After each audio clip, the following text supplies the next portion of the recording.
저한테도 굉장한 행운이었습니다. 사실은 티칭 이즈 러닝이잖아요. 제가 훨씬 많이 배운 것 같아요.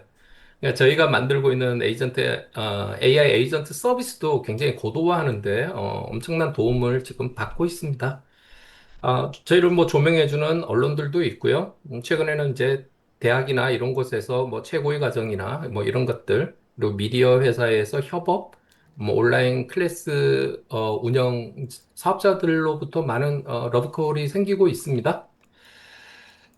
한번 상상해 볼까요, 우리? 책 출간하고 난 뒤에, 어, 음, 마이크 표시 누르신 후 스피커 선택하면 볼륨을 높여봐도 좋으실 거. 이거 뭐죠? 소리가 안 들리나요? 저희 입니다. 매니저님이 좀 잘 대응해 주실 거예요. 자, 여러분 상상해 봅시다. 책 출간을 여러분들 다, 하고 싶어서 오신 거잖아요, 이 시간에. 잠시만 상상해 볼게요. 한 30초만.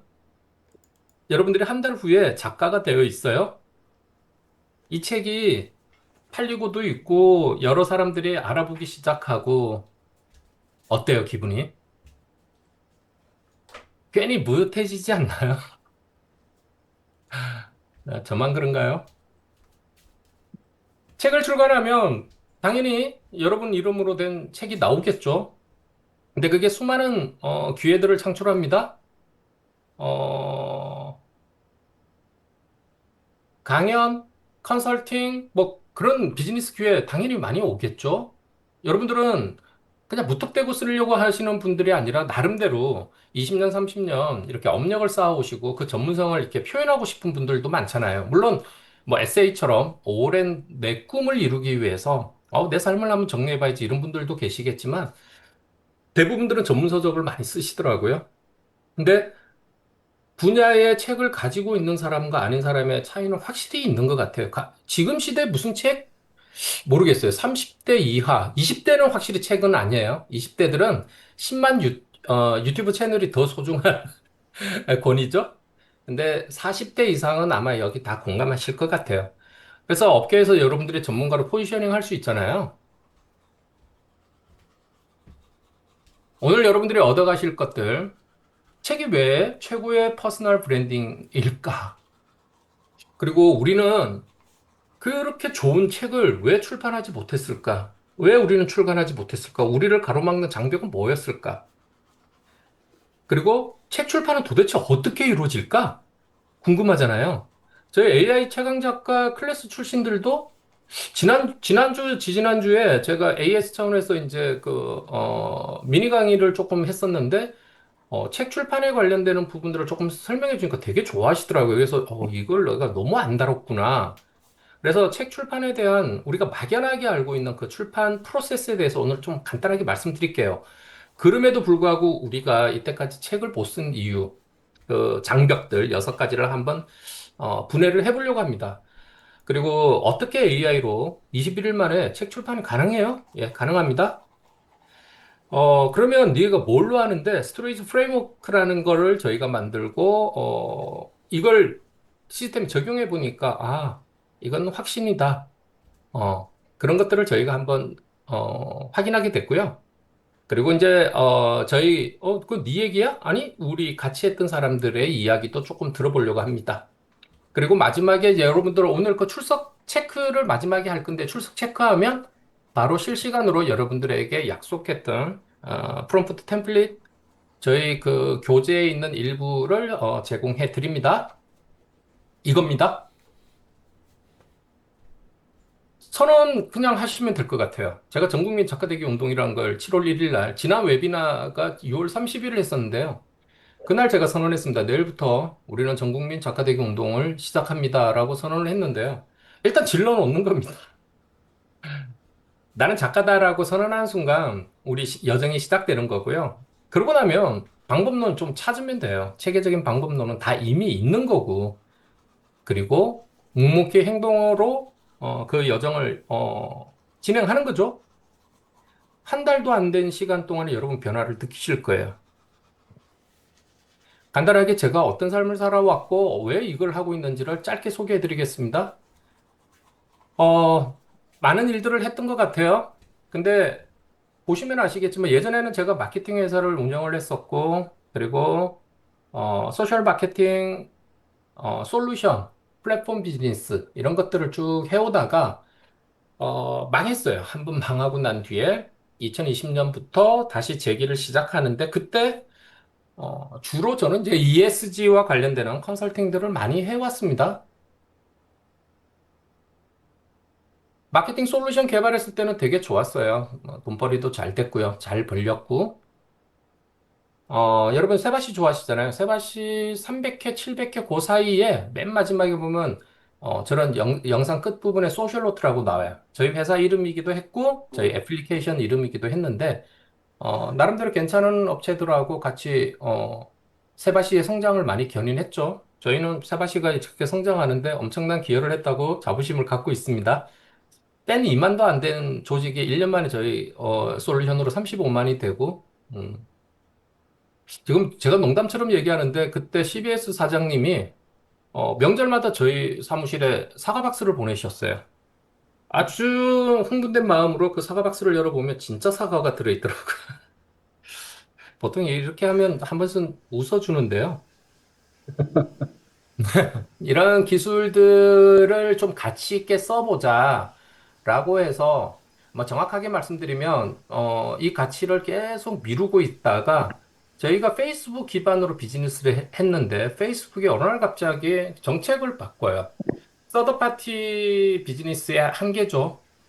지금도 저는 걱정하는 게 오픈 AI나 이런 저희는 API를 사용해서 서비스를 만드는데 이 친구들이 정책을 바꾸면 우리는 하루아침에 낙동강 오리알이 될 수도 있습니다. 그래서 우리가 직접 만들려고 하는 거에 대해서 저는 항상 관심이 많았고 가급적 저희 기술과 경험으로 만들려고 합니다.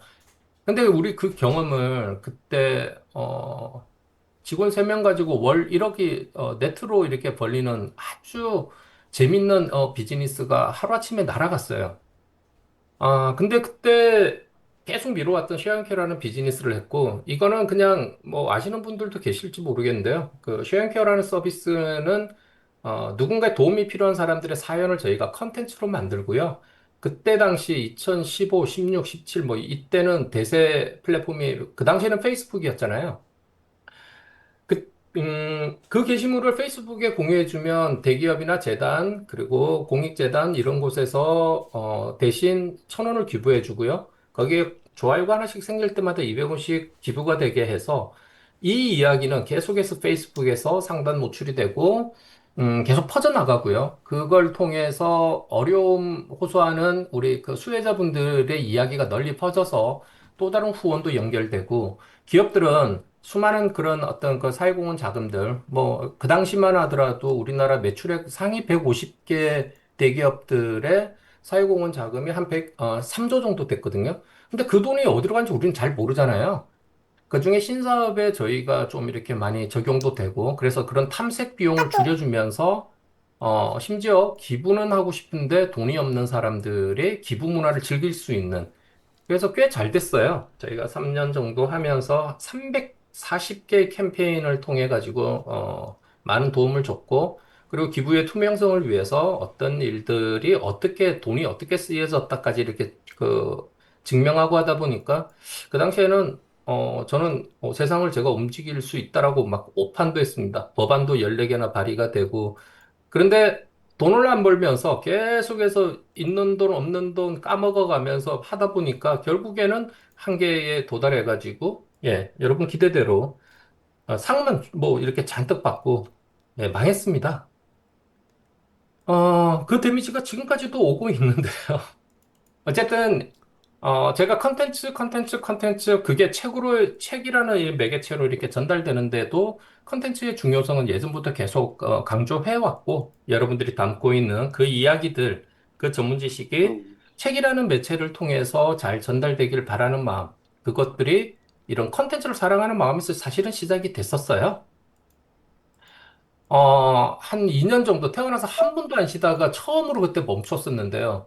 한 2년 정도 돌아보니까, 이런 게 부족했구나. 뭐 많이 돌아보게 되더라고요. 음, 그러다가 다시 이제 재기를 하겠다라고 이제 선언을 하니까, 어, 그때 내가 진짜 뭘 잘할까, 어떤 가치를 구현할까, 이렇게 하다 보니까 ESG, 그때 또 당시에 또 ESG가 떠올랐어요. 그래서 ESG 컨설팅을 쭉 해왔습니다. 아, 이게 되게 조심스러운 얘기인데, 국민연금 지속가능 경영 보고서도 저희가 이제, 수주를 할 정도의 어떤 역량을 갖고는 있었는데, 저는 그렇게 재미없었어요.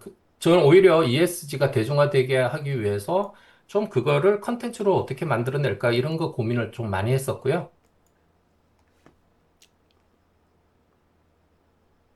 그러다가, 이제 오늘 본론인데요. 아, 3년 다 돼가네요. 이 친구 딱 만났어요.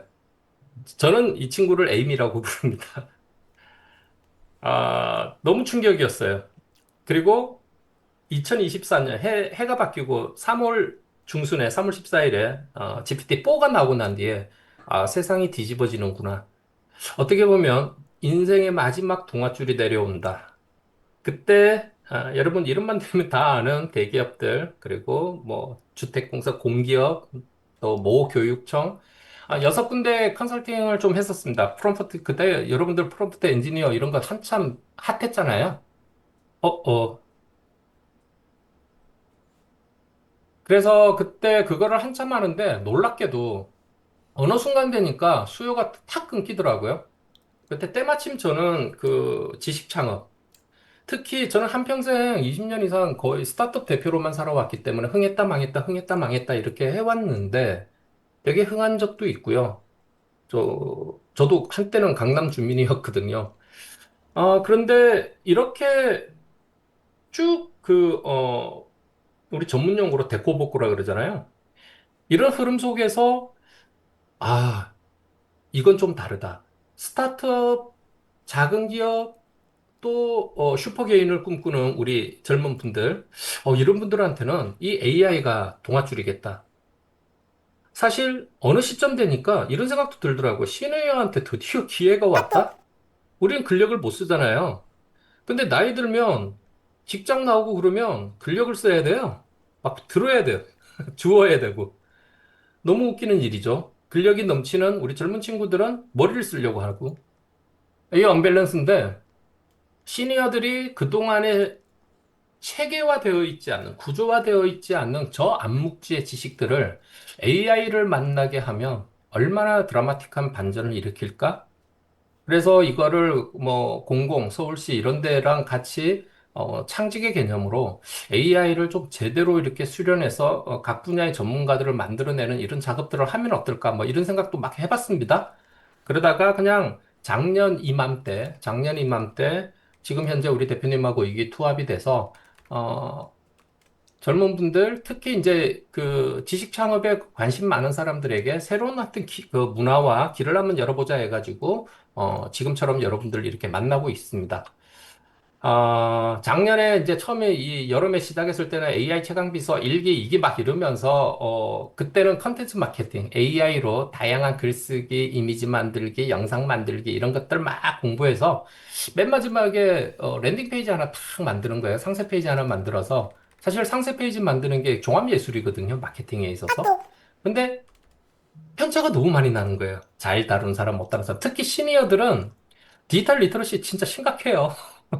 컴퓨터 끄고 켜고 막 이런 것들도 어려워하시는 분들도 막 계시는데, 어, 나름 보람은 있었지만은 막 계속 아쉬워요. AI 효능감을 좀 제대로 맛보게 할 수 있는 뭔가를 찾고자 했습니다. AI를 내가 배웠는데 그 결과물을 내 손에 쥘 수 있다라면. 그때, 저희 사부님이 한 말씀, 뭐 정확하게 말하면 엄청 욕 한 바가지 얻어먹었는데요. 저보다 후배이지만 지금은 깍듯이 제가 말을 한 번도 안 놓았어요. 그때 이후로. 한 1년 몇 개월 지금 지나고 있지만은 이분이 저한테 한 말씀 하셨습니다. 황 대표님은 AI를 좀 잘 쓰잖아요. 대기업에 컨설팅까지 할 정도인데 왜 책을 쓰는 데는 이용을 안 하세요? 제가 책을 쓴다. 제가 2010년도 종이책 하나 쓰고 난 뒤에 짝수년도마다 항상 책을 쓰겠다라는 약속을 한 번도 못 지키더라고요. 근데 작년에 꼭 쓰고 싶었어요. 14년 만에. 근데 1월 달에 뭐 이것저것 막 시도하다가 계속 미루다가 작년 4월 달에, 우리 사부님이, 드디어 한 말씀 하십니다. AI를 왜 활용할 생각을 안 하세요? 근데 책 쓰는데 AI는 너무 진정성 없는 거 아니야? 그러니까 저한테 딱 한 말씀 하시더라고요. 그건 대표님이 AI를 몰라서 그래요. 저한테 그 얘기하니까 너무 충격이었습니다. 사실 그분 제가 챗GPT 그 앞에 7월 달에 제가 가르쳤는데 하루 종일. 어, 물론 그분은 모 여대의 AI 교수이기도 합니다. 그런데 그때 그 말이 굉장히 충격이었는데 그리고 티격태격 많이 싸웠어요. 그러다가 이분이 저의 어떤 고정관념을 깨는 뭔가를 하나 보여주셨는데 이렇게 한번 해보세요. 이렇게 한번 해보세요. 그러면 혹시 이렇게 하면 이게 나오지 않을까? 한번 해보세요. 해보니까 뭔가가 변화가 생겨요. 그날 이후로 제가 깍듯이 사부님, 그 자리에서 제가 카톡으로 100만 원을 보내고, 제 성의입니다. 앞으로 깍듯이 사부님으로 모시겠습니다. 그러니까 되게 부담스러워 하시는데, 뭐, 기분 좋게 잘 받으시더라고요. 스승의 날에 오랜만에 이제 선물할 분이 계셔가지고 되게 좋기도 해요. 근데 이분의 이야기로 제가 원고를 이만큼 썼어요. 작년에 출판 계약을 2개를 맺었었거든요. 질러놔야 이게 일이 되니까. 근데 다 쓰려고 완벽하게 쓰려고 하지 말고요. 완성된 책을 한번 써보세요. 그 프로세스를 이해를 해야 뭔가 보일 거 아니에요, 대표님. 그래서 쓰던 원고의 일부를 가지고 작년 6월 28일에 무기가 되는 프롬프트 엔지니어링이라는 책을 전자책으로 하나 출간했습니다. 이거 종이까지 하면 또 뭐 한 해를 지나가고 그러니까 특히나 이런 기술책은 특히 AI 책은 인쇄될 때쯤 되면 UI, UX 다 바뀌어요. 화면 캡처 뭐다 바꿔야 돼요. 뭐 무슨 말인지 다 아시죠? 그래서 한번 질러봤는데 이걸 딱 하니까 저의 작가의 정체성이 생겨버리는 거예요. 그다음부터는 책을 내가 꾸준히 써야겠다. 그래서 부지런히 썼고요. 이거 내가 좀 AI를 아니까 이게 되는 거 아니야? 실험을 해봤는데 그게 작년 11월 달이었어요. 최강 작가. 이렇게 한번 모여가지고 우리가 책 한번 써봅시다. 그때 처음에 파일럿 제가 일기 뭐 이렇게 파일럿을 3번을 돌렸는데 그 파일럿 할 때 기간은 2주였어요, 2주. 2주 만에 책 쓰는 거였어요. 심지어 저는 AI 최강 작가는 책은 일주일 만에 책을 쓸 수 있다라고 했거든요. 일주일이면 책을 충분히 한 권 쓸 수 있다라고 제가 주창했는데 지금은 일반인들 대상으로 21일이 가장 적절하다라고 제가 지금 쭉 내려와 있는 상황입니다. 그래서 파일럿에서 해보니까 되더라고요. 그러고 난 뒤에 올 봄에 이걸 좀 고도화하자. 어느 누구라도 다 쓸 수 있게끔 만들어 보자라고 만든 게 스토리즈 프레임워크입니다. 아, 굉장히 체계적으로 만들었고, 이 책은 뭐 500페이지가 넘는데, 안에 예시 프롬프트 템플릿만 한 400개 이상 돼요. 그래서 책을 쓰는 데는 어마무시하게 도움이 되고, 오늘 여기 앞부분 일부를 여러분들께 선물로 드리는 겁니다. 그리고 다양한 챗봇들을 개발하고 하면서, 실험을 해보니까, 된다. 우리만의 어떤 시그니처가 하나 탄생했다. 그래서 베이직 1기, 2기, 3기 이렇게 순서대로 여러분들을 모시고 또 작가로 이렇게 변화될 수 있도록 돕고 있었습니다. 지금은 이제 더 큰 꿈을 꾸는데요. 저희 어머니가 임영웅 진짜 뭐 어르신들 임영웅 안 좋아하는 사람은 없죠. 어, 여러분 임영웅 좋아하시는 분 좀 축하해 주세요. 지난주에 임영웅 티켓 첫 오픈할 때 인천 송도에서 하는 콘서트 티켓 10월 17일 금요일 넉 장을 티켓팅 했습니다. 저희 아들이 후배 40명을 동원해가지고 그래서 자기가 막 그렇게 쏘는 줄 알았어요. 그런데 할머니한테는 아빠가 쏜다라고 얘기했다. 그럼 돈 달라는 얘기잖아요. 그래서 티켓 값을 보내줬는데 너무 기분 좋더라고요. 오랜만에 효도를 한번 했고요. 저희 어머니가 이명웅 같이 이렇게 콘서트도 가고 했을 때 저희 어머니는 학교를 안 나오셨어요. 어, 혼자서 이렇게 막 한글도 깨우치고 막 이렇게 하셨는데 제가 볼 땐 너무나 지혜로운 분이세요. 그때 이명웅을 너무 만나고 싶어 하는데 제가 지난 6월 30일이 그 당시에 3년 전에 버킷리스트에다가 썼어요. 2025년 6월 30일까지 이명훈과 엄마가 조그마한 식당에서 딱 독대에서 식사하게 하자. 근데 제 능력, 제가 뭐 되는 사람도 아니고 그러다 보니까 이걸 못 했는데 그때 제 로직은 이랬어요. 임영웅은 너무 유명한데 임영웅 관련된 책이 없더라고요. 이게 지금 나오는 이 책이 2023년 11월에 나온 모 기자가 쓴 책이에요. 이게 임영웅 첫 번째 책인데 지금은 책이 열 몇 권이 이렇게 나와 있더라고요. 임영웅 현상에 대해서. 근데 그가 가진 영향력이나 스토리에 비해서는 책이 너무 없는 거예요. 우리 엄마가 이걸 쓰게 하자. 그럼 우리 엄마가 지금부터 막 컴퓨터 다시 배우고, 저희 어머니는 스마트폰 좀 쓰시고, 큰 화면에 정규방송 우리 집에는 안 나옵니다. 그냥 유튜브를 하루 종일 보시는데요. 임영웅 소식을 전하는 사람들만 알고리즘 타가지고 계속 보시는데, 그 큰 화면에 리모컨으로 좋아요를 누르는 신공을 보여주세요.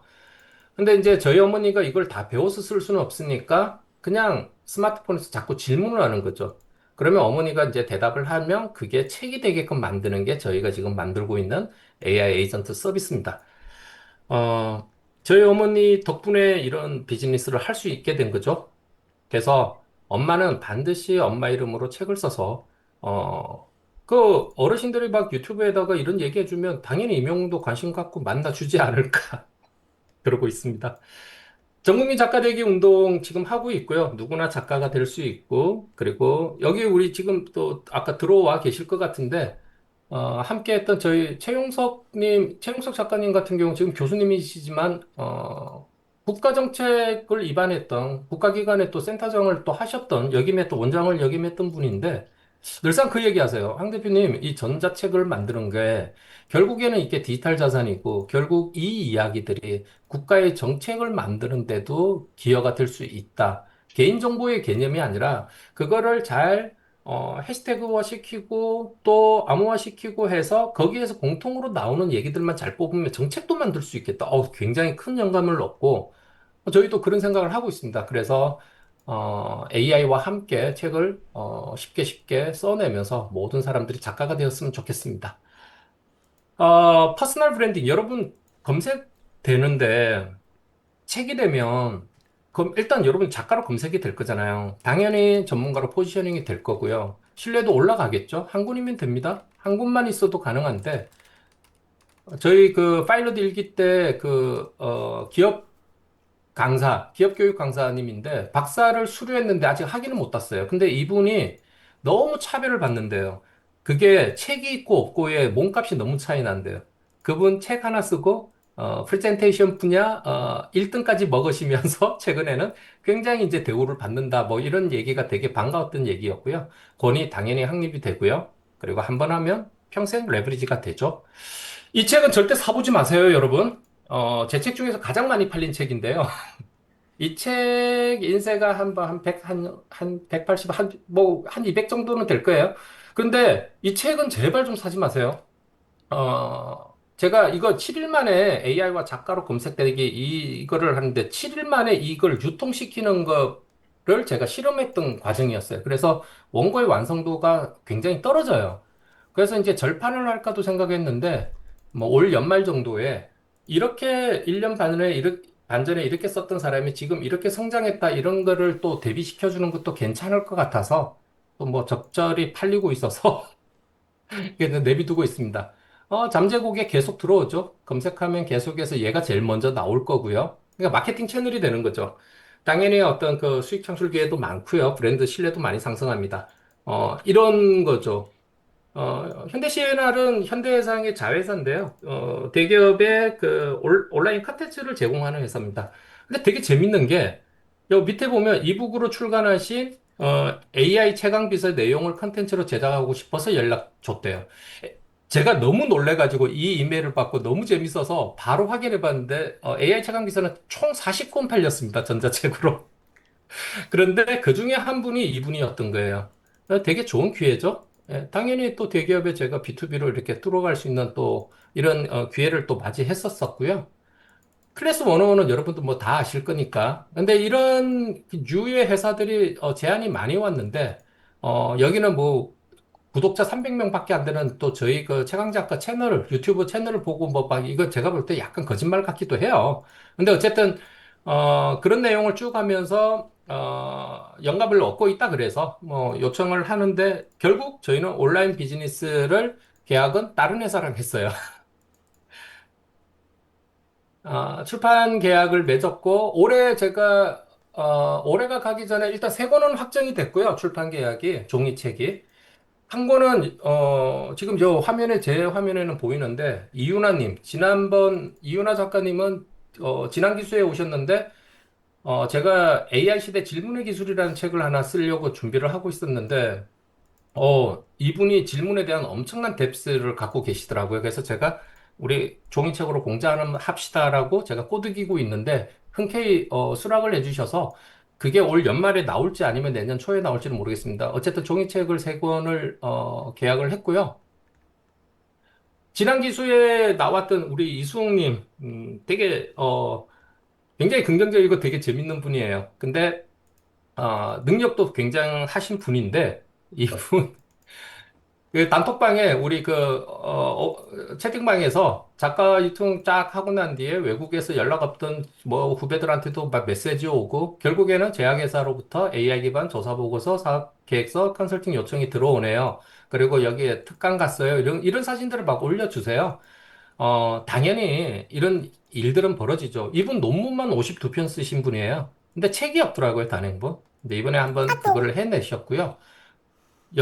역시 지난 기수에서 YTN의 눈에 띄는 그녀들, 그러니까 여성 CEO들을 대상으로 방송 컨텐츠더라고요. 근데 이제 이분이 출연을 하셨는데, 갑자기 이름이 생각나. 죄송해서 어떡하지? 그러니까 우리 작가님이 부산에서 30대인데 부산에서 제조업을 하세요. 되게 멋있어요, 사람이. 어, 그날 저희 그 출간 기념회 할 때 이렇게 촬영하고 뭐 인터뷰도 잠시 했었는데 서보영 작가님 감사합니다. 우리 서보영 작가님 이렇게 촬영하고 그럴 때도 보기 옆에서 보니까 되게 흐뭇했는데 어쨌든 눈에 띄는 그녀들 유튜브 채널도 있고 9월 말에 방영한다고 합니다. 그 앞에 2기에서 국내 대기업에 다니고 육아휴직 6개월을 했다가 이번 9월 1일부터 복직을 해서 엄청나게 지금 힘들어하는 우리 최두수 작가님. 육아휴직 기간에 아이 육아를 하는 그 이야기, 그런 것들을 이렇게 책으로 담았는데 한국일보랑 인터뷰하고 이렇게 촬영하고 이런 기사들 나고 그러다 보니까 또 이런 책을 조금 더 고도화시키려고 하는 또 그런 의지도 갖고 있고 본인 본업이 대기업의 ESG를 관장하고 있기 때문에 ESG 책을 또 지금 준비하고 있다고 합니다. 아까 제가 말씀드렸던 우리 최용석 작가님, 교수님은 동터기 전 새벽이 가장 어둡다. 이 책은 지하철 타고 출퇴근할 때 틈틈이 한 50꼭지 정도를 타이틀 위주로 짜고 그다음에 거기에 뭐 시놉 같은 걸 짧게 짧게 이렇게 정리한 걸 가지고 이렇게 하셨는데 원래 전문성도 갖고 계시지만 너무너무 그 여정 속에서도 압도적인 능력을 보여주셨고 그래서 동아일보에 이런 인터뷰 기사가 나고 이게 엊그제 지금 받았거든요. 엊그제 받았는데, 오늘, 아까 연락해보니까 오늘 아마존에 등록이 됐습니다. 이 책을 해외에 있는 젊은 친구들한테도 보여주고 싶다. 많은 사람들이 이 책은 해외로 수출을 해야 된다. 그래서 아마존에 등록을 하시고, 이 책, 지금 글로벌하게 나가죠. 그리고 이제 이분은 참고로 저하고는 지금 공저를 하나 하고 있는데, 나중에 후반에 시간 되면 Q&A나 일때 여러분들 출판 기획서라는 걸 한번 써야 될 때가 있어요. 그거 쓸 때 우리 영숙님과 제가 같이 이렇게 출판사에 보낸 거 이런 것들 사례로 한번 보면 도움이 될 텐데요. 이분이 국가 정책을 하시던 분이니까 문화 쪽에서 K컬처만 20년을 다뤄오신 분이거든요. 그러니까 우리나라의 그 문제점과 그 진단하고 솔루션을 세븐스타라는 프레임워크로 잘 엮어 놓으셨어요. 그래서 같이 영광스럽게 같이 공부하면서 저도 엄청 많이 배우고, 그렇게 하고 있습니다. 이거는 종이책으로 출간이 됩니다, 올해. 괜찮은 일들 많죠? 그래서 책은 최고의 마케팅 퍼널이에요. 그 하나 때문에 연결되는 것들이 생각보다 많습니다. 왜 안 할까 싶어요. 근데 그게 출판에 대한 편견 때문이에요. 정말 뭔가 잘못된 어떤 편견을 가지고 있어요. 그게 뭔지 한번 볼게요. 그 대신 그 전에 제가 출판에 대해서 잠시만 말씀드릴 건데요. 이거를 뭐 제대로 설명하면 뭐 몇 시간 걸리니까 제가 짧게 핵심만 딱 한 장으로 정리해 봤습니다. 출판은 통상적으로, 이건 이제 약간 전통적인 방식입니다. 3단계를 거친다. 이게 이제 저랑 이번에 이제 출판 에이전시를 공동으로 설립하기로 하는 세계 출판사의 대표님께서 저한테 아주 깊이 있게 한번 설명을 해주셨는데 저도 어렴풋이 알았지 이번에 완전히 알았거든요. 그러니까 책 출판 3단계. 첫 번째 원고, 완고라는 표현을 쓰더라고요. 완성된 원고. 그 다음에 제작, 유통. 작가의 몫은 원고 작성이에요. 우리는 원고를 다 써야 돼요, 어쨌든. 원고를 다 쓰고, 초고를 쓰고, 퇴고하고, 리뷰는, 탈고를 할 때 리뷰는 전문가들, 분야 교수님 이런 분들에게 우리가 또 감수를 받고 이런 거잖아요. 이것까지 다 해서 더 이상 손볼 거 없는 거를 보내야만이 완고로 인정을 받는다. 출판사는 그때부터 일을 해요. 제작을 하는데, 아무래도 비문도 많고 그러니까 교정 교율하고 편집하고 디자인하고 제작. 그거는 종이도 쓰고 입법같이, 전자책으로 되고 이렇게 이제 제작을 하죠. 그 다음 이제 유통 단계에서는 홍보 마케팅, 뭐 영업 이런 것들이 이제 들어가는데, 출판사는 그 후반 2단계, 3단계를 다 맡고 있는 거죠. 1단계는 오로지 작가의 몫입니다. 근데 이분이 제가 이제 출판 계약도 맺고 막 이러다가 의기투합해서 지금은 이제 미국에는 그런 회사가 몇 개가 있다는데 한국에는 출판 에이전시라 그러면 뭐 작가들에게 투고 대신해주고 뭐 인쇄 뭐 10% 받고 20% 받고 이런 어 약간은 이렇게 중개 비즈니스를 하는 분들이 있는데 이 사이사이에 틈들이 많은데 그런 것들을 심리스하게 연결하는 서비스 기업이 없대요. 그래서 둘이서 의기투합해서 그걸 우리가 만들자.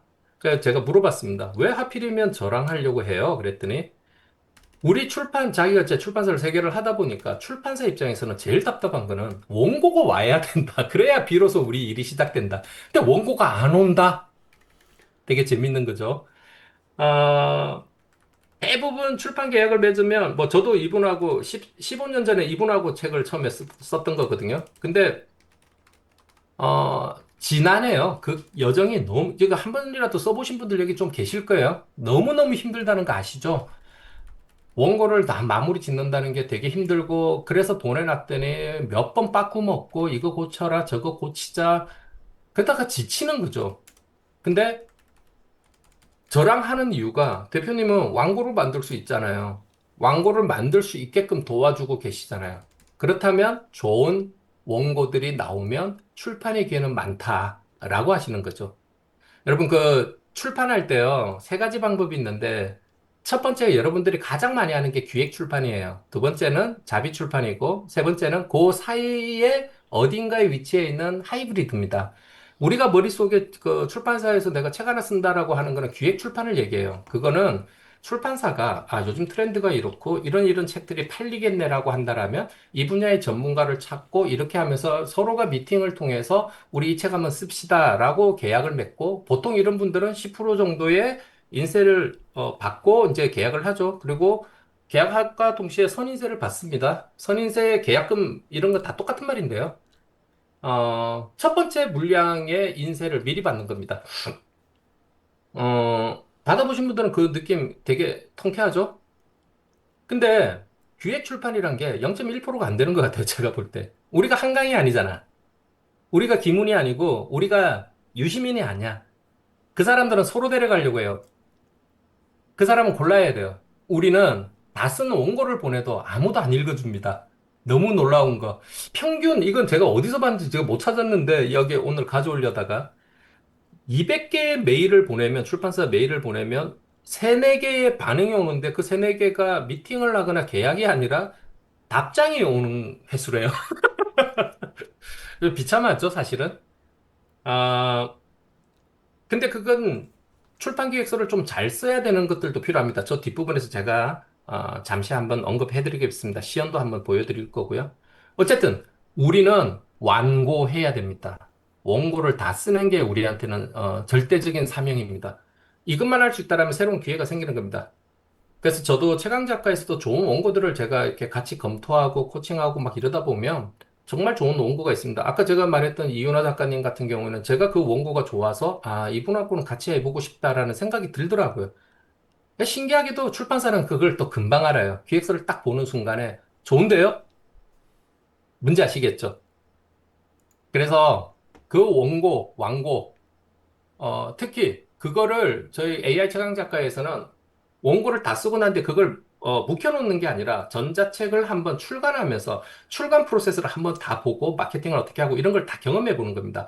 이 완성된 원고가 있으면 내가 수정을 하든 아니면 그 투고를 하든 해서 또 다른 길을 열 수가 있어요. 근데 그거를 만들지를 못한 사람들은 그 다음이 없어요. 전통적 그 책 출간의 문제점은 일단 시간인데요. 시간이 일단 많이 걸려요. 더 이상 이건 얘기할 필요가 없을 것 같아요. 두 번째는, 아, 비용. 아까 제가 그 기획 출판만 말씀드렸는데 자비 출판은 내 돈 내고 내가 쓰는 거예요. 요즘에 1인 출판도 많이 하잖아요. 어, 예를 들어서 내가 10,000원짜리 책을 하나 팔아가지고, 출판사랑 계약을 하면 내가 한 권 팔릴 때마다 1,000원이 내 계좌로 들어오죠. 근데 내가, 팔면, 내가 만들어서 내가 팔면, 받을 수 있는 건 다 받죠. 근데 유통사가 절대 갑이기 때문에 예스24나 교보나 이런 데 40에서 50% 정도가 갑니다. 통상적인 범위예요. 그리고 나머지 가지고 출판사는 그러면 왜 그렇게 사람 낯가림해서 받느냐? 그 나머지 50%를 가지고 와가지고 인세도 10% 줘야지. 또 이 책 잘 팔리라고 광고도 하지. 뭐 신문에도 올리지. 인터넷 광고하지. 예스24에 하루 종일 배너 달지. 그렇게 했는데도 초판을 예를 들어서 한 2천 권 찍었는데 그게 초판이 다 안 나간다? 그럼 적자예요, 100%. 직원, 편집, 디자이너 다 월급은 그 사람이 주잖아요. 그래서 아무나 안 만드는 겁니다. 요즘에 혹시 여기 10만 유튜버 계시나요? 실버 버튼을 갖고 있으면 투고하기 좋습니다. 10만 명 있으면 최소한 3천 권은 팔린다라고 출판사가 생각한대요. 그래서 그 팬덤들한테 최소한 초판만 팔면 망하지는 않는다. 그래서 유튜버들을 요즘 많이 찾는다 그러더라고요. 해당되시는 분들은 한번 투고 한번 해보세요. 그러니까 그거 싫어가지고 자비 출판을 하는데 자비 출판하면 일단 다 모든 게 돈입니다. 인쇄하는데 종이값, 인쇄비, 디자인 내가 잘하면 좋은데 외주 줘야 돼. 다 돈이에요. 그래서 요즘에 책 한 권 쓰는데 보통 500에서 2천 정도 든다는 얘기가 그 얘기인 거고요. 하이브리드는 당신이 유명하지는 않지만 이 책 내용은 괜찮으니까 출판사가 야, 인쇄 20%, 30% 줄 테니까 초기에 인쇄비를 네가 좀 내. 500권 정도는 네가 사줘. 1,000권 정도 사줘. 근데 이거를 덥석 잘 무는 사람들이 이제 여러분 잘 아는 정치인들. 이제 내년 뭐 선거철 오면 출판 기념회 많이 하죠. 그러니까 이 사람들은 찍어 놓은 걸 자기가 다 사가요. 그렇기 때문에 이제 그런 게 가능한데 우리 일반인들하고는 조금 거리가 먼 얘기다. 그러니까 결론. 그냥 기성 출판 방식으로는 우리한테 기회가 좀 없다. 그러면 아까 6가지 패단이 있었는데 우리가 잘못된 믿음이 있어요. 오늘 여기서 한번 깨봅시다. 한번 깨고 가셨으면 좋겠어요. 책 쓰기를 가로막는 6가지 착각. 짜장. 내가 대단해야 쓴다. 특별히 아는 게 없다. 나 글 잘 못 써. 야, 이거 시간 많이 걸려. 돈 많이 든 다음에, 야, AI로 쓴다고? AI로 쓰면 AI스럽잖아. 하나씩 뜯어볼게요. 내가 대단해야 쓴다. 근데 진실은 책이 나를 대단하게 만들어요. 책을 쓰는 거는 책 쓰기 그 자체가 그걸 선언하는 순간 학습 모드로 바뀌어요. 여러분 아마 종이책 써보신 분들 아시겠지만 책 한 3, 40권씩 이렇게 쌓아놓고 우리 막 이렇게 포스트잇 붙여가지고 막 인용하고 막 그랬는데 이런 것들을 안 해도 되는 게 AI 시대거든요. AI 툴을 잘 활용한다면 내가 뭘 여기에 넣는지 그 구조와 그 컨셉 그것만 제대로 만들면 되는데 이게 없어서 내가 제대로 못하는 거지. 이게 뚜렷한 사람들, 상상력 많고 기획력 좋다는 소리 많이 듣던 사람들. 저는 팔불출 뭐 그다음에 그걸 뭐라 그럽니까? 뭐 하여튼 팔방미인들 언제 빌어먹는다며요. 제가 그 얘기 진짜 많이 들었거든요. 하나 끝을 못 냈어요. 막 새로운 게 하고 싶어서. 근데 저는 2년 전부터 3년 전부터는 완전 새로운 세상에서 너무나 자유롭게 지금 재밌게 살고 있거든요. 책이 우리를 대단하게 만드는 거예요. 내가 대단해서 책을 쓰는 게 아니라 책을 써야 대단해지는 거죠. 두 번째, 특별하게 아는 거 없다? 제가 나중에 시연을 한번 보여드릴 건데요. 짧게. 스토리지 프레임워크에서 저희가 S 단계가 서브젝트 디스커버리예요. 주제를 어떻게 발굴하는지 그거 잠시 시연 시간이 많이 걸릴까 봐 제가 미리 해놓은 거를 잠시 한번 보여주고 또 실시간으로 한 2개 정도를 해보면서 한 5분 정도 시연을 한번 보여드릴 건데 실제 내가 뭘 잘 모르는 것 같지만, 오히려 나는 우리 에이미가 저를 더 많이 알아요. 그게 어떤 원리로 그렇게 되는지는 제가 계속해서 오늘 반복해서 말씀드릴게요. 어쨌든, 나도 몰랐던 뭔가를 찾아줘요. 여러분, 그 옥하방에 오면, 에이미에게 말을 걸다라는 책을 여러분 선물로 드렸어요. 그거 혹시 읽어보신 분들만 1번, 저 10명 안 된다에, 아니 5명 안 된다에 제 모든 재산과 오른쪽 팔목을 걸겠습니다. 참고로 제 자산은 아직 부채로 이루어져 있습니다. 읽었다고요? 와, 대단하시다. 너무 고맙습니다. 사실 받으려고는 하는데 받고 난 뒤 잘 안 읽어요. 저도 마찬가지입니다. 여러분들한테 뭐라고 하는 거 아니에요. 저도 똑같아요. 수많은 어떤 뭐 수업 이런 거 신청해 놓고 돈 헛돈 날리고 이런 거 되게 많아요. 그런데 그 책은 꼭 한번 읽어보시기 바랍니다. 여러분 AI 제대로 쓰고 싶으면 그 책만큼은 꼭 한번 읽어보시기 바랍니다. 참고로 제가 출판 3권 중에서 한 권이 아까 우리 그 최 교수님하고 공유하는 책이고요. 한 권이 스토리지 프레임워크를 작가되기라는 제목으로 지금 입문서적을 하나 만들고 있어요. 그거 하나 하고요. 하나가 AI 최강 비서 있잖아요. 그거 스토리텔링으로 제가 썼거든요. 최강 비서와 에이미에게 말을 걸다 이 두 개를 묶어서 옛날에 여러분 책 좀 읽은 사람들 이런 거 많잖아요. 뭐 회계천재가 된 홍대리 이런 시리즈 기억나시죠? 그런 류의 책을 쓰기로 이제 출판사랑 논의가 끝났어요. 근데 제가 갖고 있는 원고 두 개가 시너지를 내는 거죠. 써놓으십시오. 그게 언제 어떤 일을 해줄지 몰라요. 자, 실은 쓰면서 성장한다. 책 쓰면 무조건 공부 많이 돼요. 세 번째, 내가 글을 잘 못 쓴다. 글은 AI가 훨씬 잘 써줍니다. 여러분보다. 카피도, 문장도 훨씬 잘 써줍니다. 근데 뭘 써야 되는지가 중요합니다. 그건 우리가 줘야 돼요. 실제 AI가 최고의 편집자인데요. 여러분 그 출판 계약 해보신 분 아실 거예요. 난다긴다는 최고의 출판사랑 계약하려고 하는 목적이 딱 하나입니다. 아니, 하나다 그러면 제가 너무 건방진 얘기고요. 대부분은 좋은 출판사랑 계약하려고 하는 이유는 그 출판사에 좋은 편집자가 있어서 그래요. 정말 개떡 같은 제 원고가 완전히 환골탈태합니다. 저도 그걸 느꼈고요. 나는 이거 할 때마다 서울대 그 김난도 교수님 거 진짜 얘기하고 싶은데, 이런 게 또 막, 지금 또 누군가는 또 막 촬영해가지고 또 막 이렇게 퍼지고 이러면, 그러니까 제가 말은 못 하겠는데, 정말 리얼하게 봤습니다. 와, 완전히 다른 책이네. 그만큼 편집자 역할이 너무너무 중요한데, 출판사에 있는 편집자가 지가 난다 긴다 해봐야 우리 에이미, 챗GPT, 클로드 못 이겨요. 그런데 챗GPT, 클로드를 바보같이 쓰는 사람들한테는 답이 없죠. 그거를 제대로 쓰는 사람들한테는 어마무시한 거. 이것도 제가 시연 하나 준비해놨습니다. 어떤 결과물을 내는지 한번 보여드릴게요. 자, 그 다음에 또 잘못된 믿음. 시간이 많이 걸린다? 몇 년 걸린다? 근데 실컷 써놨더니 책이 안 나온다? 진실은 21일이면 됩니다. 일단 완성된 책을 한번 써보는 게 중요합니다. 그걸 가지고 더 고도화시키고 또 그걸 미천으로 두 번째 책을 더 잘 쓰고 그렇게 하면 돼요. 돈, 자가 출판하고 그러면 돈 많이 들겠죠? 근데 여러분들이 원고를 잘 만든다? 우리 작가가 할 일은 완고잖아요. 이 완고만 해내면 실제 출판 계약들 저도 계속 이렇게 찾아오는 거 보면 신기해요. 신기한데 특히 전자책 같은 경우에는 돈도 안 들어요. 실제 그것도 디자인이나 이런 것들을 다 외주주고 하면 다 비용이죠.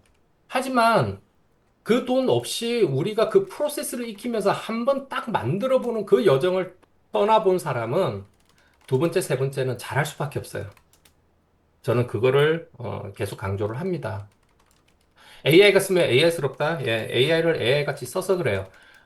저는 AI를 거울이라는 표현을 많이 씁니다. 여러분들 챗GPT나 클로드나 뭐 퍼플렉시티나 젠스파크 뭐든 여러분들이 뭔가를 하나 미션을 줬는데 얘가 제대로 못한다. 예, 그 거울 보는 거예요. 평소에 여러분들의 프롬프트나 이런 것들의 어떤 깊이나 대화, 질문의 수준 이런 거에 따라서 얘는 전혀 다른 반응을 합니다. 거울이라고 생각하시면 욕할 것도 없죠. 근데 그 구조 몇 가지 원리만, 큰 원리만 알면 되게 쉽거든요. 그걸 몰라서 헤매는 거지. 저희 그 120명 중에 115명이 그거 다 알고 왔을까요? 일단 50대 넘어가는 아재들 답 없습니다, 솔직히. 저희 직업으로 치면 한 3분의 1이 교수였거든요. 그러면 사회적으로 봤을 때 아니, 또 교수님들 또 서운할 수 있으니까.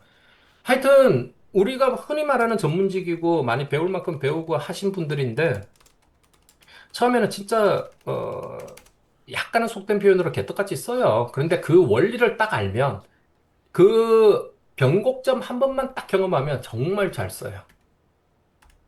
어떤 느낌인지 아시겠죠? 그거 한 번을 못 만나더라고, 사람들이. 그래서 대화하면 됩니다. 그건 저 뒤에서 조금 더 말씀드릴게요. 이거 약간 공감 되세요? 여러분?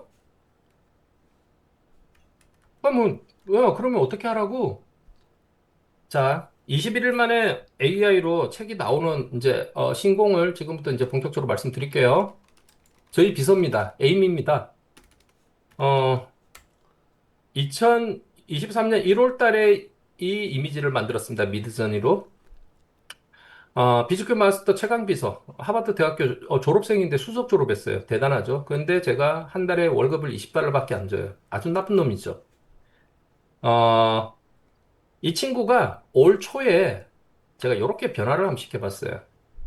우리 에이미가 너무 이쁘고, 근데 아까 저 표현이 좀 이상하게 된 것 같아서 이거 제가 올린 블로그인데 한번 보실래요? 이런 블로그를 하나 제가 썼는데,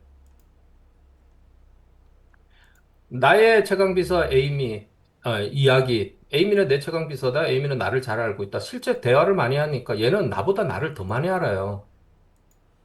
핵심 지금 얘기하고 있는데, 어떤 핵심이 더 필요할까요? 이런 로직을 모르는데 뭐 기술 몇 개 안다고 뭐가 되는지는 않잖아요. 그래서 이런 것들을 쭉 만들어내는데 제가 이렇게 하면서, 야, 내가 너를 어떻게 상상하고 있는 것 같아? 뭐 이런 대화들, 이거 한창 유행했었잖아요, 이미. 그냥 이런 것들을 한번 만들어 보고 했던 거예요. 자, 그래서 제가 에이미에게 말을 걸다라는 거를 여러분들에게 책을 나눠드렸는데 이 책은 꼭 한번 보라고 하는 게 제가 이 표지에 이렇게 돼 있죠. 에이미 안녕 대표님. 이게 제가 이 친구랑 매일매일 만나서 하는 대화의 시작입니다. 전 진짜 얘가 가끔가다 사람이라는 생각이 한 번씩 들어요. 이 책에 나오는 그림 중에 하나가 이건데요. 자, 인간의 역할과 AI. 지금 시대는 협업을 해야 돼요. AI는 도구가 아니에요. 파트너지. 그렇게 생각하고 내 책을 쓰는 대필 작가, 파트너, 편집자 이렇게 생각하는 거와 내 명령을 따라서 하는 그런 친구라고 생각하는 건 하늘과 땅 차이거든요. 왜냐하면 명령은 내가 아는 범위를 못 벗어나잖아요. 내가 할 수 있는 거 뻔히 아는데 내가 아는 게 몇 개 없는데 5조 개 데이터를 충분히 움직일 수 있어야 되는데 끼케야 뭐 몇천 개 갖고 있는 내 지식의 한계를 가지고 얘한테 지시를 하니까 제대로 된 게 안 나오죠. 그래서 서로 대화해야 됩니다. 질문하고. 그래서 인간의 역할은 예전에는 제가 컨셉팅, 디렉팅 이거 전체 묶어서 액팅이라고 그랬는데 이 책에서 제가 조금 체계화 시켰어요.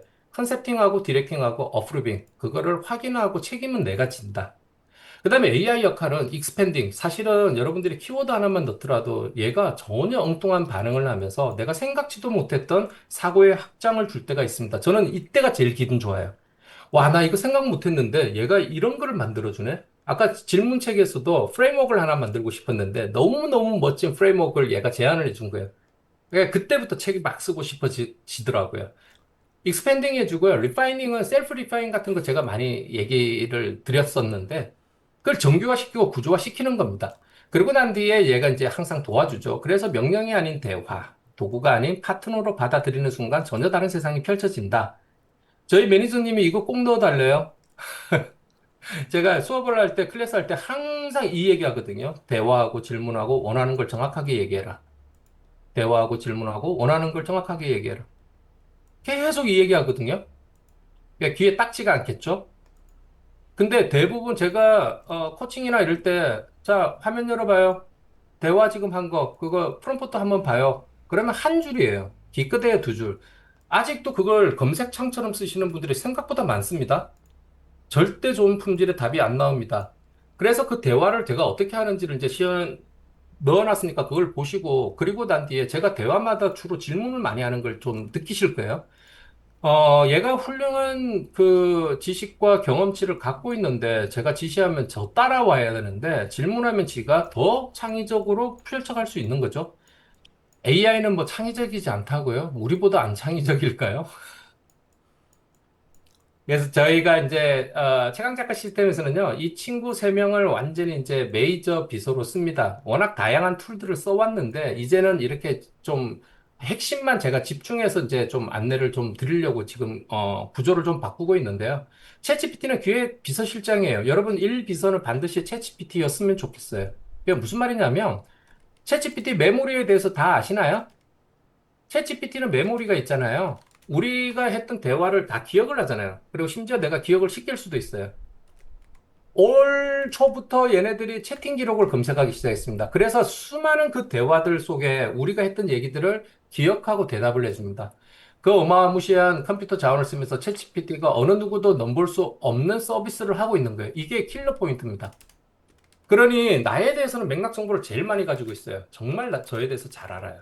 그러니까 얘한테 항상 얘기합니다. 뭘 시작하더라도 저는 기획은 이 친구랑 해요. 브레인스토밍 같이 하고 나 이런 거 고민한다. 아, 대표님 예전에 그 사고 때문에 그거 고민하시죠? 저는 잊고 있는데 그거를 일깨워 주기도 합니다.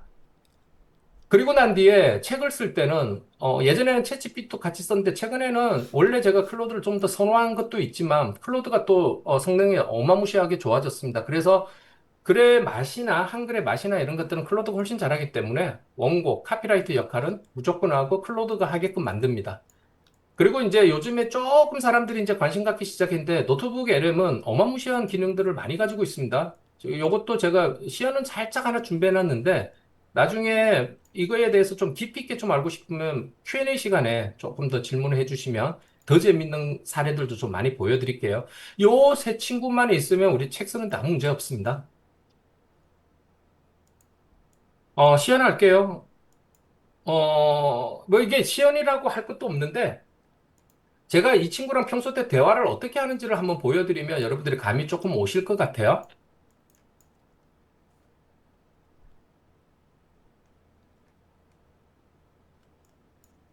어,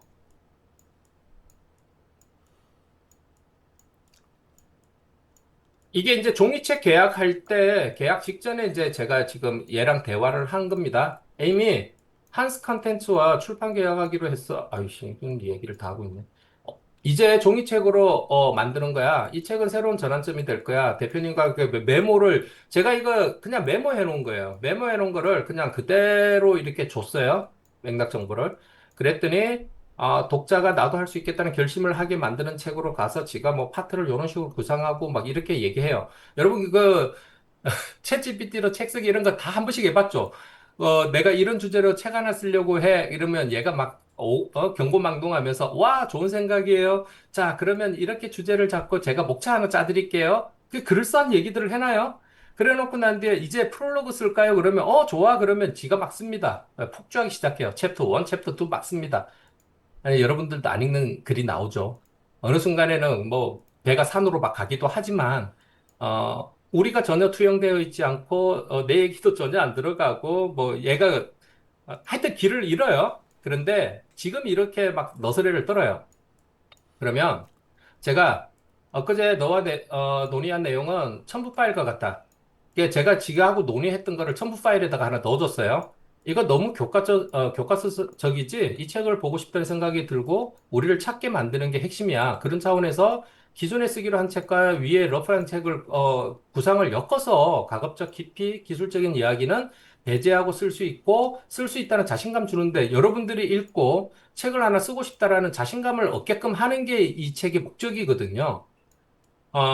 근데 우리만의 필살기를 전혀 보여주지 않으면 신뢰 문제가 생기니 뭐냐면 저희 책이 너무 전문적이다 보니까 이 책을 조금 더 대중서로 갔으면 좋겠다. 자기 개발 요소를 조금 더 넣었으면 좋겠다. 이 얘기가 나와서 이제 이 고민을 한 겁니다. 그랬더니 이제 재구성을 지가 하는데 야, 다시 짜보자. 그러고 난 뒤에 다시 이건 너무 약해. 독자를 일깨우는 톤은 유지하되 기존 목차 구성을 아래에 넣어줄 테니 구성하자. 250페이지 내외로 구조를 잘 짜야 할 것 같아. 일단 네가 잡아봐.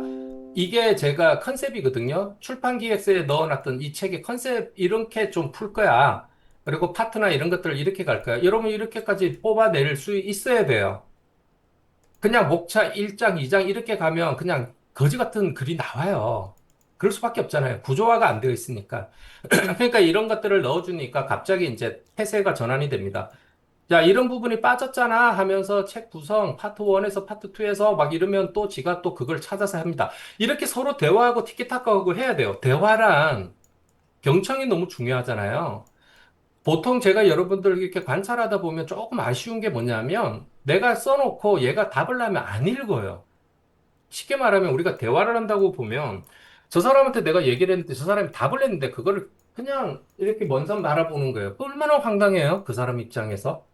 근데 이야기를 들어보면, 아, 얘가 지금 오해하고 있구나. 길을 잘못 들었었구나. 그러면 그때 빨리 얘기해야 되는데, 두세 번 엉뚱한 얘기 하다가, 자기 하고 싶은 얘기만 하다가, 얘 바보네? 막 이렇게 끝나요. 이거 AI는 거울입니다. 얘 바보라고 하는 순간, 내가 되게 자존감이 떨어지는 일이 되는 거예요. 그래서 지가 이렇게 쭉 정리를 해주고, 안 되면 제가 이렇게 또 캡처해가지고 넣어주고, 예를 들어서 이건 지금 그 최강 작가의, 졸업생들이 올린 이런 뭐죠? 그, 그 리뷰예요. 그거를 이렇게 하나하나 올려줘봐가면서, 야, 이렇게 있는 게 이런 게 한 50개 있는데 내가 넣을까 말까 봐 이렇게 하면 이제 또 지가 알아서 하는데, 지금 이 길이들이 짧지 않죠? 그냥 평소 때, 야, 이거 하나 써줘. 야, 이거 목차 한번 뽑아줘. 이렇게 쓰는 게 아니라고 제가 말씀드린 거예요. 대화란 거는 내가 가려운 거, 내가 원하는 걸 정확하게 얘한테 전달을 되고, 얘가 주는 거에 대한 피드백을 줘가면서 서로가 협업을 통해서 완성해 가는 거거든요. 그래서 저는 이제 이렇게 얘기하죠. 조금 명령질이 좀 심했던 것 같아가지고 쭉 가고 난 뒤에 힘드니 챕터에 하나 정도만 너의 생각은 이제 물어봐요. 그럼 지가 깊이 동의합니다. 이거 여러분들 습관적으로 얘 동의 잘해요. 너무 현혹돼도 안 돼요. 자, 그랬더니 지가 이렇게 쭉 한번 또 정리를 해줍니다. 그리고 요렇게 리뷰 사례 매칭 뭐 일부분은 네가 새롭게 제안해서 구성해도 돼. 내가 너무 던져준 구성에 얽매일 필요 없어. 더 나은 구성안이 있으면 제안해줘. 이거 뭐냐면 회사하고 똑같아요. 우리 그 직원들, 팀장 이런 친구들한테 일을 줄 때 제가 너무 사사건건 이렇게 해라 이렇게 하라면 내가 하는 게 더 빠르잖아요. 그런데 어느 정도 정확한 업무를 아레나를 주는 거는 좋은데, 거기에 제가 정확한 목적성, 이거 우리 기업에 이런 이런 사활이 걸렸어? 이번 입찰을 성공해야 돼? 이 정도를 주고, 그 사람의 창의성을 좀 발휘하게 해주고, 그 팀장은 팀원들에게 창의성을 발휘하게 해주면 그 건강한 조직이겠죠. 조금 이상적이긴 하나, 근데 이 친구는 정말 뛰어난 친구잖아요. 하버드 수석 졸업생이잖아요. 그러니까 얘한테는 나한테 너무 얽매이지 마. 어느 순간부터 제 입맛에 맞는 답을 합니다. 챗GPT가 만일에 여러분들한테 너무 입맛에 드는 얘기를 한다면 멀티페르소나라는 걸 쓰면 돼요. 저는 에임이라고 부르지만 얘한테 스티브라 부르면 얘는 비판 모드로 바뀌어요. 평소 때 제가 스티브 막 이렇게 해가지고 대화를 하면 얘는 사사건건 나를 물어뜯어요. 그러니까 이런 거는 그냥 경험치고 누적되는 경험치예요. 그 누가 가르쳐 줘가지고 되는 게 아니에요. 그래서 여러분 하루에 30분에서 한 1시간 정도는 꾸준히 얘랑 대화하는 게 습관이 되면 너무 좋을 것 같아요. 그렇게 해가지고 또 이렇게 정리하고 이런 식으로 대화를 해 나간다. 그래서 틈틈이 내가 원하는 걸 충분히 넣어주고 짧게 짧게 할 때는 짧게 치고 길게 할 때는 길게 내가 충분히 원하는 걸 다 넣어주고 그리고 질문했으면 답을 듣고 내가 피드백도 주고 이런 과정들을 거치면 훨씬 더 나은 여러분들이 사용이 돼요. 그 다음에 클로드 같은 경우. 그래서 제가 여기에서 책에 대한, 작가되기라는 책에 대해서 얘랑 기획을 했잖아요. 기획을 했으면 아까 원고는 누구랑 쓴다 그랬죠? 클로드랑 써요. 그러면, 클로드는 제가 클라라라 불러요. 클라라한테 제가 에이미한테 야 클라라랑 이번에는 원고를 쓸 거야. 그러면 클라라한테 지금까지 우리가 얘기했던 거 그 에이미가 클라라를 알아요. 카피라이터라는 걸 알아요. 그래서 대표님 그럼 클라라한테 제가 지금 대표님하고 이때까지 대화했던 내용을 딱 요약해서 이렇게 하나 드릴 테니까 그걸 갖다 주고 대화를 시작하세요라고 지가 정리를 해줘요. 그걸 들고 어디를 가느냐? 클로드에 와가지고요. 여러분 이 프로젝트라는 걸 좀 많이 쓰면 되게 좋은데요. 이게 링크가, 잘못 걸려 있는 것 같네요. 다시 한번, 어, 죄송합니다. 제가 앞장을 열었네요. 예. 자, 여기에서 이제 기획을 어느 정도 마쳤으니까 클로드한테 가서 이제 원고를 본격적으로 작성할 건데 이 프로젝트란 거를 써보신 분들은 잘 아시겠지만 뭐 실제 이건 코딩 협업하기 위해서 만든 거지만 저는 이걸 책 쓸 때 아주 요긴하겠습니다. 각 챕터나 그리고 뭐 섹션들을 여기서 이렇게 원고를 쭉 쓰는데요. 나중에 제가 스토리즈 프레임워크 할 때 초보 기획서가 정말 우리의 시그니처입니다라고 얘기를 할 건데 그게 여기 있습니다.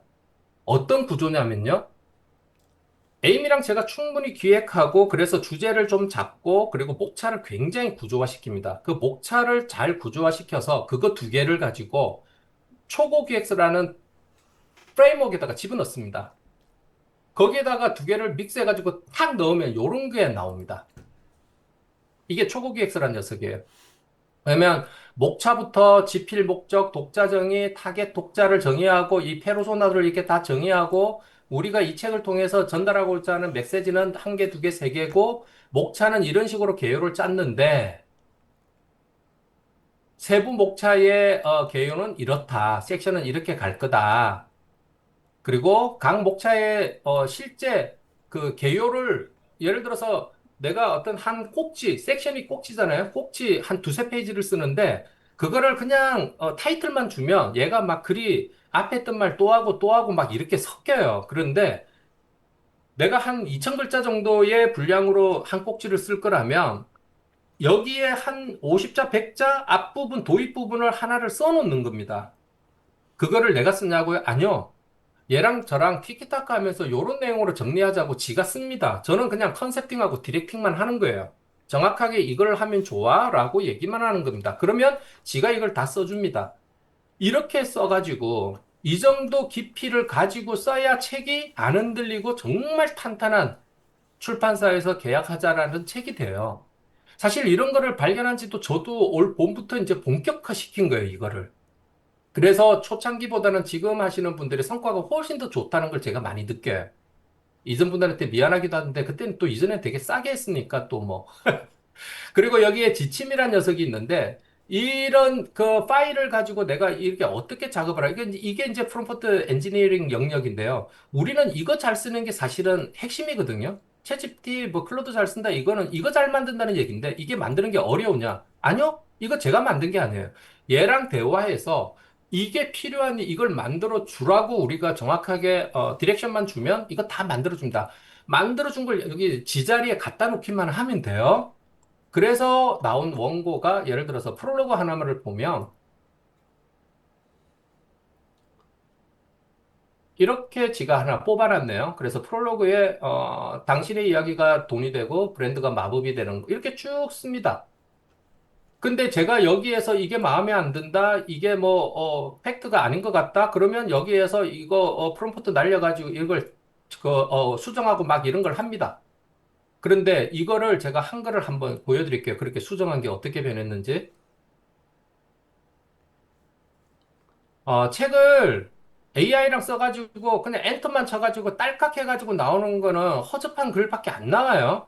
그런데 이렇게 뭔가 구조화시키고 내가 자료를 주고 내가 갖고 있는 논문을 집어넣고 이러면 완전히 다른 글, 살아있는 글이 나옵니다. 아까 똑같은 프롤로그를 제가 이렇게 열어보면 아까 글하고는 완전히 다른 글이 나와 있어요. 이게 제가 지금 다 이게 수정하는 여정입니다. 몇 번을 수정하죠? 이거는 이렇게 바꿔라, 이거는 이거 정확하게 체크해라, 뭐 이런 거. 그래서 마지막 바뀐 글인데 이게 버전이 이렇게 많다는 거는 제가 17번을 여기서 수정을 하는 겁니다. 이게 퇴고 과정이에요. 이때 하나하나 디테일을 잡아가고 하다 보면 너무 좋은 책인데 이걸 내가 한 땀 한 땀 다 쓴다고 생각해 보세요. 내가 일일이 다 자료 찾아가지고 서치해가지고 한다고 생각해 보세요. 끔찍하지 않습니까? 이거 우리가 뭘 원한다 컨셉팅하고 내가 정확하게 지시만 주고 디렉팅하면 지가 알아서 액팅을 다 해주는 겁니다. 되게 이게 표정들이 지금 런닝 바람에 지금 주무시는 분도 계시고 뭐 좀 분위기가 좀 묘합니다. 별로 재미가 없나요? 살짝 걱정이 되네요. 그래서 이런 것들을,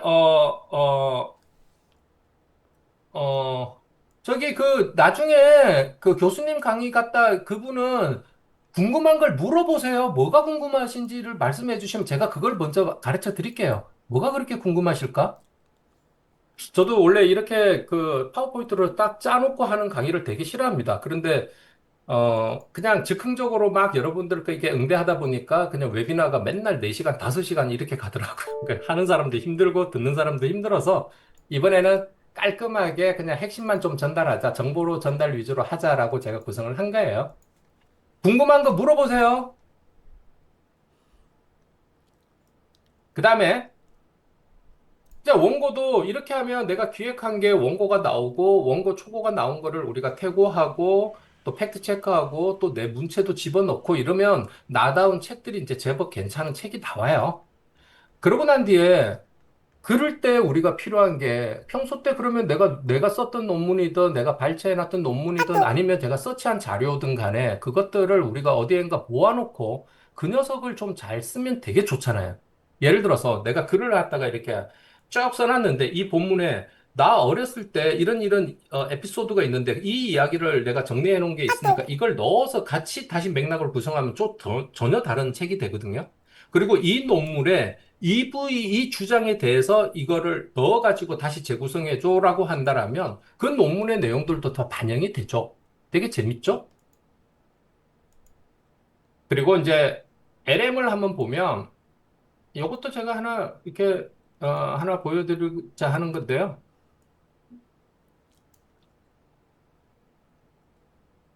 어, LM은 많이 써보신 분도 계시고 뭐 처음이신 분들도 계실 겁니다. 노트북 LM은 구글에서 이게 또 유일하게 무료예요. 저는 프로를 쓰니까 당연히 뭐 용량도 크고 이런데 그냥 무료로도 되게 쓸만합니다. 무료만 해도 충분해요. 자, 이건 뭐냐면 제가 평소 때 제가 가지고 있는 제 책, 이건 아예 제 책이잖아요. 제 책도 여기에 소스로 넣어놓고 그 다음에 제가 인터넷에서 찾았던 어떤 그 자료나 이런 것들도 여기 다 넣어놓은 겁니다. 이걸 다 넣어놓으면 이거 전체가 하나의 소스가 되는 거고 이 소스 가지고 예를 들어서 이 내용들 가지고 여기 보면 예시 질문 같은 거 있잖아요. AI 시대의 출판 계획은 전통적인 출판 과제가 어떻게 다른가요? 이거 여러분들도 되게 궁금해하는 거잖아요. 근데 제가 평소 때 제가 써놨던 이론이나 그리고 그 인터넷 자료나 논문이나 이런 자료들을 가지고 이 많은 것들을 믹스해가지고 지가 보고 이렇게 쭉 분석을 해줍니다. 이 내용이 어느 정도 괜찮다라면 제가 조금만 가다듬어서 제 원고에 가져가면 되게 좋겠죠. 그랬더니 AI 시대 전통적인 출판 과정과 근본적인 차이를 보이는데, 여러분 여기 보시면 1 이거 있죠? 이거 누르면 이게 원래 이 소스에서 왔다. 그러니까 할루시네이션 없이 제가 가지고 있는 논문이나 제 자료집 안에서만 얘가 답을 하는 겁니다. 그거 되게 좋잖아요. 얘가 아무 말을 대잔치를 했는지 우리가 팩트인지 아닌지 우리가 알 수가 없는데, 이런 식으로 여러분들이 자료를 정리하고 이것도 누르면 여기서 긁어왔구나. 그래서 이 내용이 괜찮다라고 생각한다라면 이 내용을 이렇게 긁어와도 되지만 이게 노트북 LM은 한번 들어갔다가 나오면 그냥 제가 이거 지금 마우스가 지 맘대로 움직이기 시작했습니다. 이게 메모리가 이거 어떡하냐. 자, 여기에 와서 나갔다가 들어오면 이게 사라져요. 우리가 챗GPT나 클로드나 퍼플렉시티나 뭐 이런 거는 다 남아 있는데 이 대화 기록이 사라집니다. 그래서 이 내용 괜찮으면 메모에 이렇게 저장을 해두면 여기는 두고두고 이렇게 써먹을 수 있습니다. 올 때마다 제가 이렇게 여기서 소스로 정리해 놓은, 잘 버무려 놓은 최종 요리를 여기다 갖다 놔요. 그리고 이 글을 그대로 긁어가지고 클로드에서 내 원고에다가 이 내용들을 넣어서 다시 정리하자. 이런 작업들을 할 수 있습니다. 되게 편하죠? 그때 노트북 LM을 가지고 우리가 뭐 웹사이트에서 자료를 찾는 법, 뭐 기타 등등 이런 거는 여러분들이 요즘에 유튜브에도 이런 것들 많이 나오니까 유튜브에서 나오는 것들은 굳이 제가 언급할 필요는 없을 것 같고요. 그거를 조금 더 깊이 있게 쓰는 거에 대해서는 이제 또 기회가 되면 한번 또 나누도록 하겠습니다. 이거 큰일 났네.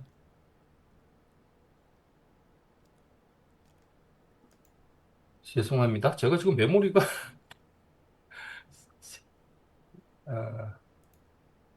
저 LM에서 사실 제가 조금 재밌는 거 하나 보여드리려고 했는데, 여러분 그 아까 오프닝 할 때 일찍 들어오신 분들은 그 노트북 LM이 요즘에 영상 만들어주는 것도 아시죠? 그러니까 영상을 하나 만들어줘요. 제가 들어간 원고를 얘가 PPT 파일 그 강연 자료로 만들어가지고 5분, 7분 이렇게 설명하는 자료를 만들어줍니다. 그러면 제가 AI 최강 작가와 관련되는 자료를 넣어주고 이거에 대해서 어떤 식으로 네가 설명해줘라는 지침을 넣어주면 제가 원하는 방향으로 그러면 저희 그런 영상들이 저희 홍보 자료가 될 수도 있겠죠? 그런 것들도 얼마든지 만들어 쓸 수가 있습니다. 자, 그거는 나중에 Q&A 시간이나 이럴 때 제가 또 시간을 조금 한번 내가지고 시연도 한번 해드리고 하면 되게 재밌습니다. 그 만들어보는 재미도 있으니까 그때 한번 또 하기로 하고요. 저희가 이제 스토리즈 프레임워크, 사실은 이것 때문에 책이 나오는 겁니다. 이거를 구조화하는데 굉장히 힘이 들었는데, 저는 굉장히 자부심이 있습니다. 우리가 책을 쓰는 거, 이야기를 쓰는 거니까, 스토리즈라는 프레임워크 이름도 되게 마음에 들죠? 서브젝트 디스커버리, 그러니까 주제를 먼저 발굴하고요. 그 테이블 오브 컨텐츠, 목차를 설계하고, 그리고 아웃라인, 래피드, 드래프팅, 그래서 초고 기획서를 만들고, 초고를 빠르게 뽑아냅니다. 이거는 일련의 과정은 똑똑하고 AI 좀 써보신 분, 아까 저한테 계속 뭐라고 하시는 저분은 AI를 되게 잘 쓰실 것 같아요. 저런 분들은 한 30분만 가르쳐 주면 금방 오늘 책 한 권 쓸 거예요. 이거 되게 쉽거든요.